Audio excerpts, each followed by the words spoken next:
हनुमान जी का सीता जी को कुशल सुनाना, सीता जी का आगमन और अग्नि परीक्षा। फिर प्रभु ने हनुमान जी को बुला लिया।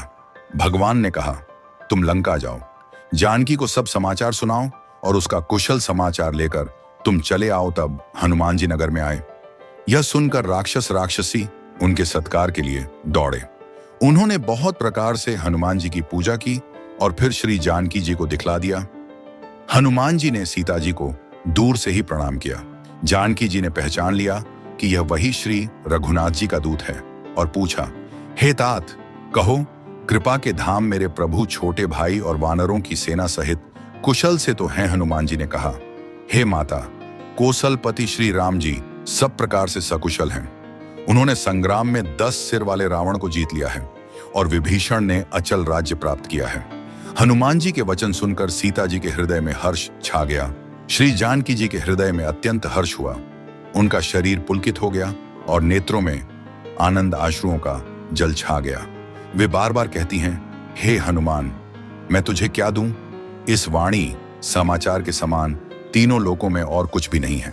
हनुमान जी ने कहा, हे माता, सुनिए, मैंने आज निसंदेह सारे जगत का राज्य पा लिया, जो मैं रण में शत्रु को जीतकर भाई सहित निर्विकार श्री राम जी को देख रहा हूं। जानकी जी ने कहा, हे पुत्र, सुन, समस्त सद्गुण तेरे हृदय में बसें और हे हनुमान, शेष लक्ष्मण जी सहित कौशलपति प्रभु सदा तुझ पर प्रसन्न रहे हैं तात। अब तुम वही उपाय करो जिससे मैं इन नेत्रों से प्रभु के कोमल श्याम शरीर के दर्शन करूं। तब श्री रामचंद्र जी के पास जाकर हनुमान जी ने जानकी जी का कुशल समाचार सुनाया।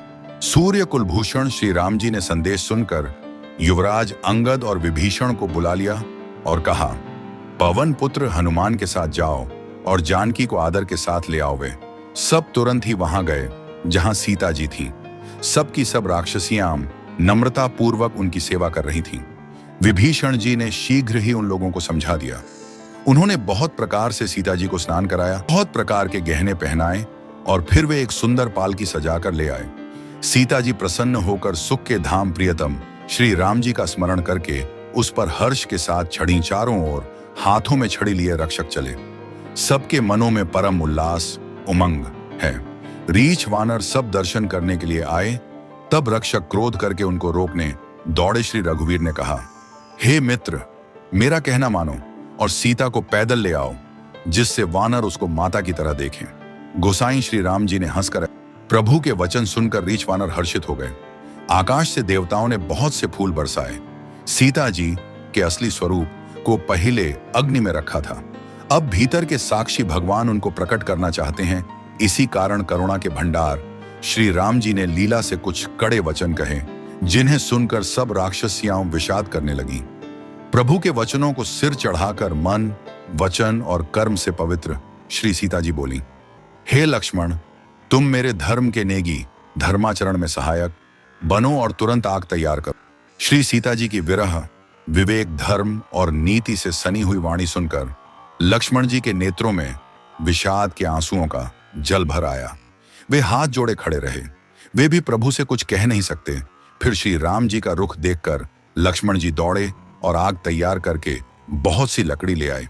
अग्नि को खूब बढ़ी हुई देखकर जानकी जी के हृदय में हर्ष हुआ। उन्हें भय कुछ भी नहीं हुआ। सीता जी ने लीला से कहा, यदि मन, वचन और कर्म से मेरे हृदय में श्री रघुवीर को छोड़कर दूसरी गति अन्य किसी का आश्रय नहीं है, तो अग्निदेव जो सबके मन की गति जानते हैं, मेरे भी मन की गति जानकर मेरे लिए चंदन के समान शीतल हो जाए।